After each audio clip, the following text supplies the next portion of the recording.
Kabla ya ulimwengu huu kuumbwa, kabla ya nyota kuonekana angani, kabla ya mbingu na ardhi kuumbwa, na hata kabla ya muda kuanza kuhesabika, kulikuwepo muumba mmoja tu. Katika imani ya Uislamu, tunaamini kwamba Allah ndiye aliyekuwepo kabla ya kila kitu.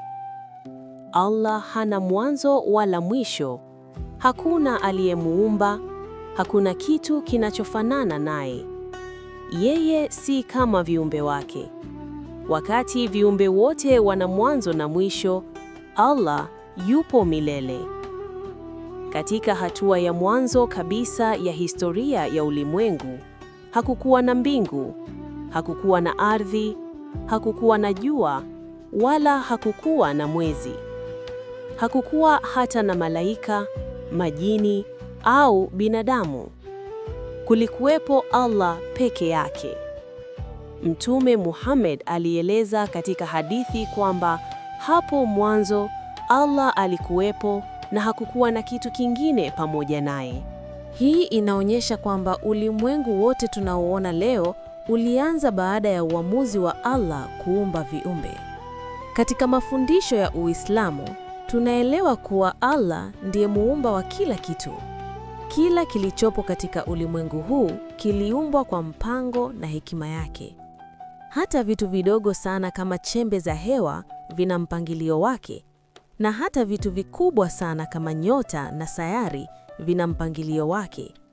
Yote haya yanaonyesha uwezo mkubwa wa muumba. Maarifa haya pia yanapatikana katika Qur'an, kitabu kitakatifu cha Uislamu ambacho kinaeleza kuhusu uumbaji wa mbingu na ardhi. Katika Qur'an tunaambiwa kwamba Allah ndiye aliyeumba mbingu na ardhi na kila kilichomo ndani yake. Lakini kabla ya uumbaji huo, hakukuwa na chochote isipokuwa yeye. Katika hatua hii ya mwanzo kabisa, hatuwezi hata kufikiria jinsi hali hiyo ilivyokuwa kwa sababu akili ya binadamu imezoea kufikiria vitu vilivyopo. Lakini ukweli ni kwamba kabla ya ulimwengu huu kulikuwepo Allah peke yake. Hakukuwa na wakati kama tunavyoujua sasa. Hakukuwa na nafasi kama tunavyoiona sasa. Hakukuwa na giza wala nuru kama tunavyovifahamu. Baada ya muda ambao sisi hatuwezi kuupima, Allah akaamua kuanza uumbaji wa ulimwengu. Hatua ya kwanza ya uumbaji ilikuwa kuumba kitu cha kwanza kabisa katika viumbe. Wanazuoni wengi wa Kiislamu wanasema kwamba kiumbe hicho cha kwanza kilikuwa kinajulikana kama kalamu au kalam. Kalamu hii iliumbwa kwa kusudi maalum. Allah aliipa amri kalamu hiyo iandike kila kitu kitakachotokea katika ulimwengu mpaka mwisho wa dunia. Kalamu ikaandika kila kitu. Ikaandika historia ya ulimwengu, ikaandika maisha ya binadamu, ikaandika kuzaliwa kwa viumbe na mwisho wa maisha yao. Hii inaonyesha kwamba katika mpango wa Allah hakuna kitu kinachotokea bila kujulikana. Kila tukio lina mpango wake. Kila maisha yana maana yake.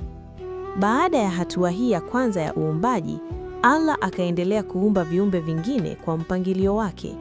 Katika baadhi ya riwaya, inaelezwa kwamba arshi ya Allah ilikuwepo juu ya maji.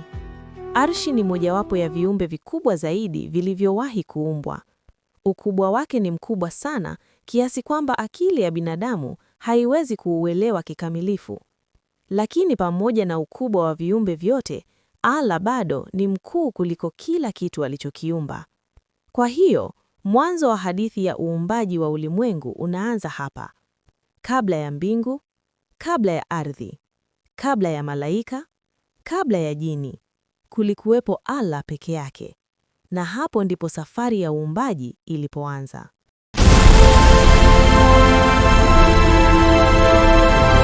Baada ya kuumbwa kwa kalamu na kuandikwa kwa mpango wa ulimwengu, hatua nyingine kubwa katika historia ya uumbaji ilifuata.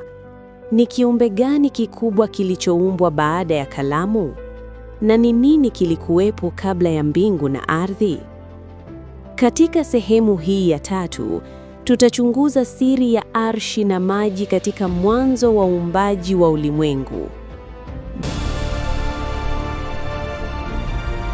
Baada ya kuumbwa kwa kalamu na kuandikwa kwa mpango wa ulimwengu, uumbaji uliendelea kwa mpangilio uliopangwa na Allah.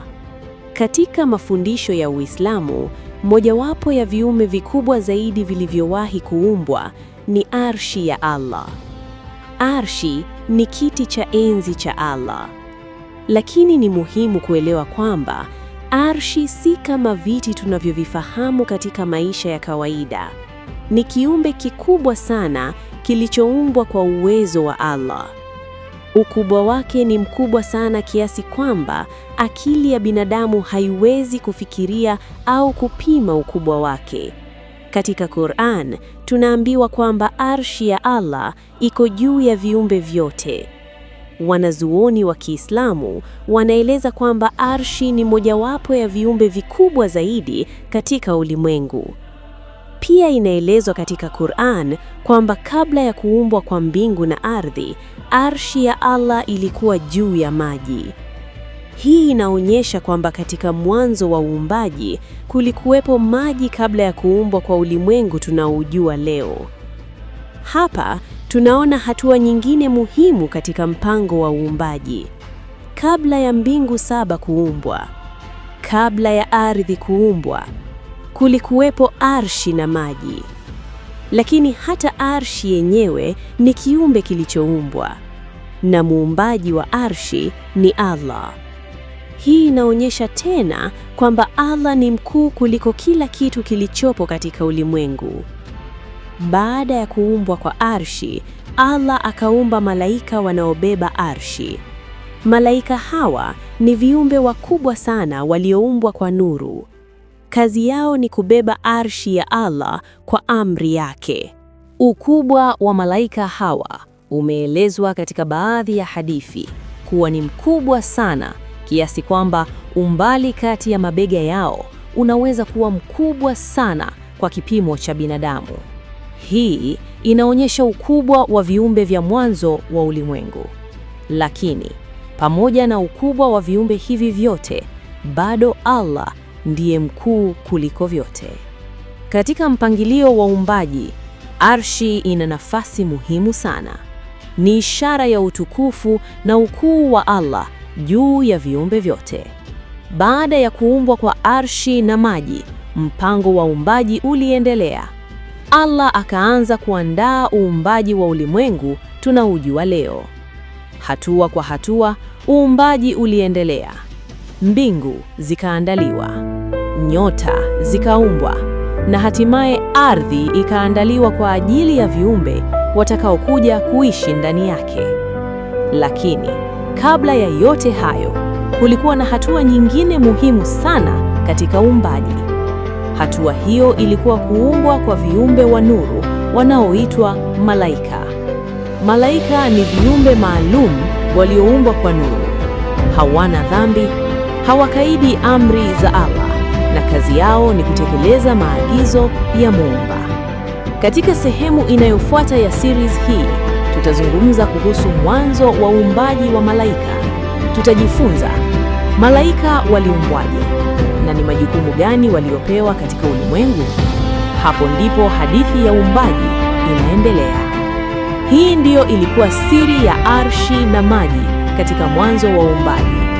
Lakini hadithi ya uumbaji bado inaendelea. Katika part 4 tutachunguza uumbaji wa malaika na majukumu yao katika ulimwengu. Usisahau kusubscribe ili usikose sehemu inayofuata ya series hii.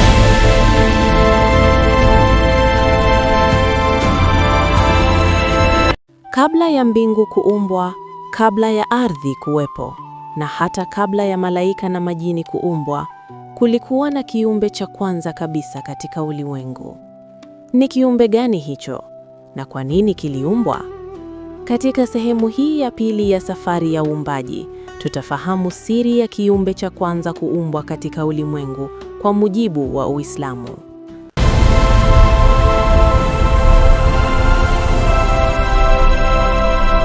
Baada ya kuelewa kwamba kabla ya kila kitu kulikuwepo muumba mmoja tu, sasa tunaingia katika hatua inayofuata ya hadithi ya uumbaji wa ulimwengu.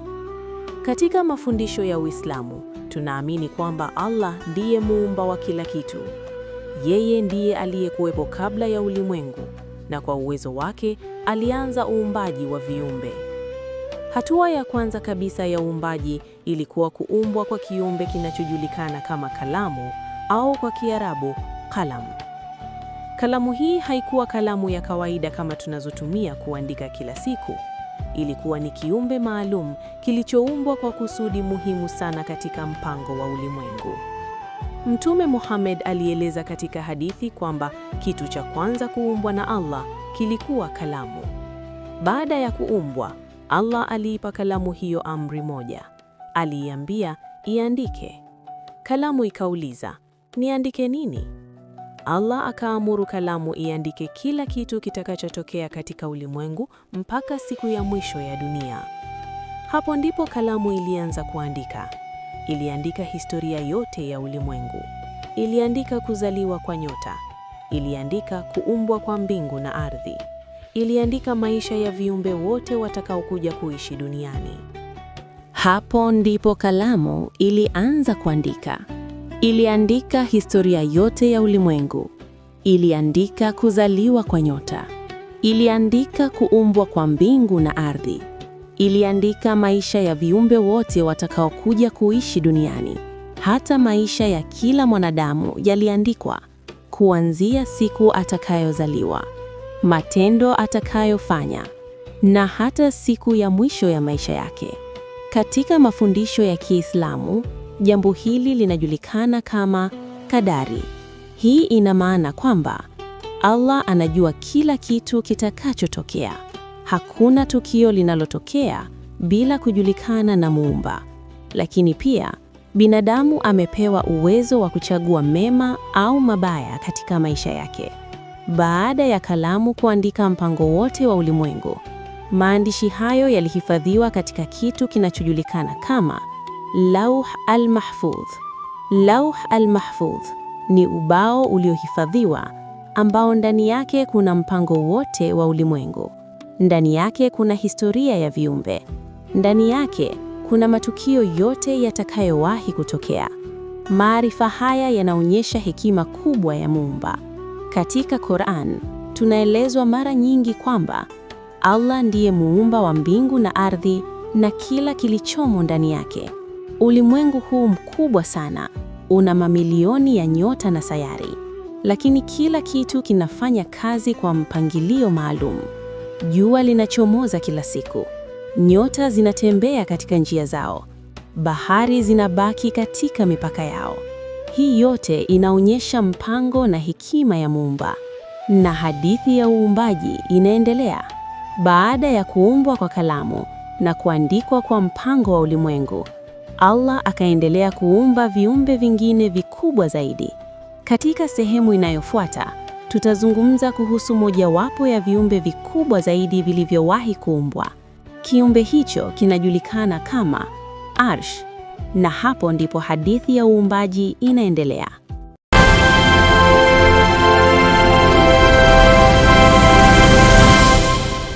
Baada ya kuumbwa kwa Arshi na mpangilio wa mwanzo wa ulimwengu kuanza, Allah aliendelea kuumba viumbe vingine vya ajabu sana. Viumbe hawa hawaonekani kwa macho ya binadamu, lakini wana jukumu kubwa katika mpangilio wa ulimwengu. Ni nani viumbe hawa? Katika sehemu hii ya 4 ya safari ya uumbaji, tutachunguza uumbaji wa malaika. Baada ya kuumbwa kwa Arshi na kuwepo kwa maji katika mwanzo wa uumbaji, mpango wa uumbaji uliendelea kwa uwezo wa Allah. Katika hatua hii ya uumbaji, Allah akaumba viumbe wanaojulikana kama malaika. Malaika ni viumbe maalum walioumbwa kwa nuru. Tofauti na binadamu na majini, malaika hawana tamaa za kibinadamu. Hawali, hawanywi, wala hawafanyi dhambi. Kazi yao kuu ni kutekeleza amri za Allah bila kukataa. Mafundisho haya yanapatikana katika Qur'an, ambapo tunaelezwa kwamba malaika ni waja wa Allah wanaotii amri zake kikamilifu. Malaika ni wengi sana kiasi kwamba idadi yao haiwezi kuhesabika na binadamu. Katika hadithi za Mtume Muhammad, inaelezwa kwamba mbingu zimejaa malaika wanaomwabudu Allah. Kuna malaika wanaosimama, wengine wanasujudu, na wengine wanamsifu Allah kila wakati. Na ibada yao haikomi. Katika mpangilio wa ulimwengu, malaika wamepewa majukumu tofauti. Baadhi yao ni wajumbe wa wahi kwa mitume. Malaika mashuhuri miongoni mwao ni Jibril, ambaye alipewa jukumu la kupeleka wahi kwa mitume wa Allah. Ni kupitia malaika Jibril ndipo wahi wa Qur'an uliletwa kwa Mtume Muhammad. Kuna malaika wengine wanaosimamia mambo ya ulimwengu. Kwa mfano, kuna malaika wanaosimamia mvua, wengine wanaosimamia upepo, na wengine wanaosimamia milima. Pia kuna malaika wanaoandika matendo ya binadamu. Kila mtu ana malaika wawili wanaoandika matendo yake. Mmoja anaandika mema na mwingine anaandika mabaya. Hii inaonyesha kwamba kila tendo la binadamu linaandikwa. Hakuna kitu kinachopotea. Katika maisha ya kila siku, malaika wana jukumu muhimu sana katika mpangilio wa ulimwengu. Wao hutekeleza amri za Allah katika kila sehemu ya ulimwengu. Wanasimamia matukio ya asili, wanasimamia maisha ya viumbe, na pia wanasimamia matendo ya binadamu.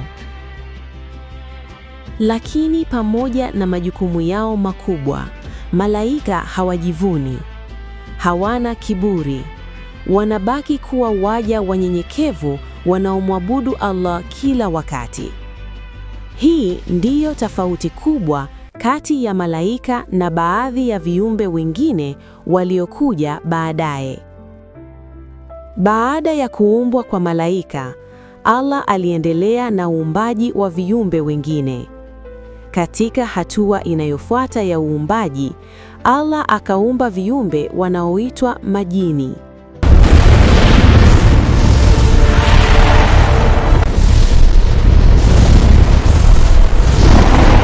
Majini waliumbwa kwa moto usio na moshi. Tofauti na malaika, majini walipewa uwezo wa kuchagua mema au mabaya. Na hapo ndipo hadithi ya uumbaji inaingia katika hatua nyingine muhimu. Katika sehemu inayofuata ya series hii, tutachunguza uumbaji wa majini na mwanzo wa maisha yao kabla ya kuumbwa kwa binadamu. Hii ndiyo ilikuwa hadithi ya uumbaji wa malaika katika mwanzo wa ulimwengu. Lakini safari ya uumbaji bado inaendelea. Katika part 5, tutazungumza kuhusu uumbaji wa majini na maisha yao kabla ya kuumbwa kwa binadamu. Usisahau kusubscribe ili usikose sehemu inayofuata ya series hii.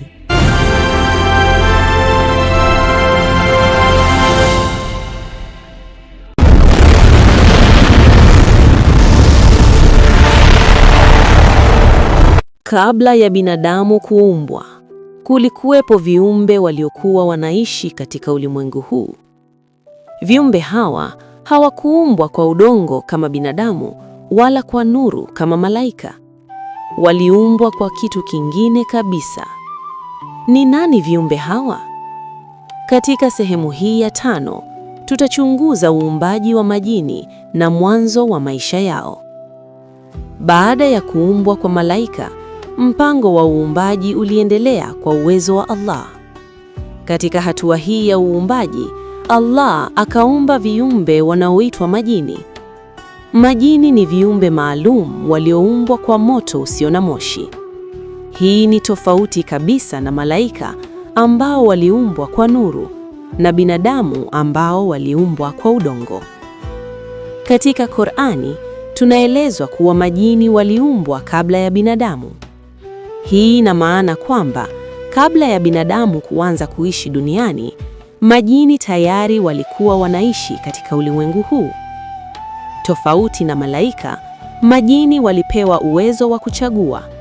Wanaweza kufanya mema au mabaya. Hii ina maana kwamba kuna majini wema na majini wabaya. Baadhi yao walikuwa wanamwabudu Allah, lakini wengine waliasi na kufanya uovu. Katika historia ya majini, inaelezwa kuwa waliishi duniani kwa muda mrefu kabla ya binadamu. Lakini katika maisha yao kulikuwa na matatizo. Baadhi ya majini walieneza uovu, vita na uharibifu katika ardhi. Hii ilisababisha hali ya machafuko katika ulimwengu. Kwa sababu ya hali hiyo, Allah aliamuru malaika washuke na kurejesha utulivu katika ardhi.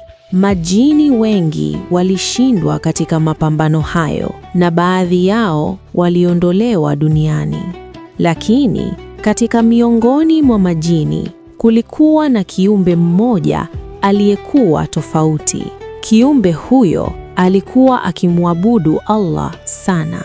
Alikuwa miongoni mwa viumbe waliokuwa na ibada nyingi na aliheshimika kwa sababu ya utii wake. Kiumbe huyo anajulikana kwa jina la Ibilisi. Ibilisi alikuwa miongoni mwa majini, lakini kwa sababu ya ibada yake alikuwa karibu sana na malaika. Alikuwa akimwabudu Allah kwa bidii, lakini ndani yake kulikuwa na kitu ambacho hakikuonekana wazi: kiburi. Hiki ndicho kilikuja kubadilisha historia ya uumbaji.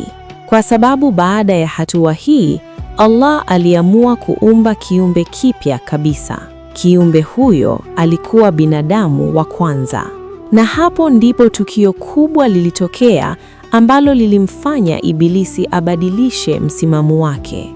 Katika sehemu inayofuata ya hadithi hii, tutaona nini kilitokea wakati binadamu wa kwanza alipoumbwa. Tutajifunza kuhusu Adam na tukio la malaika kuamrishwa kumsujudia.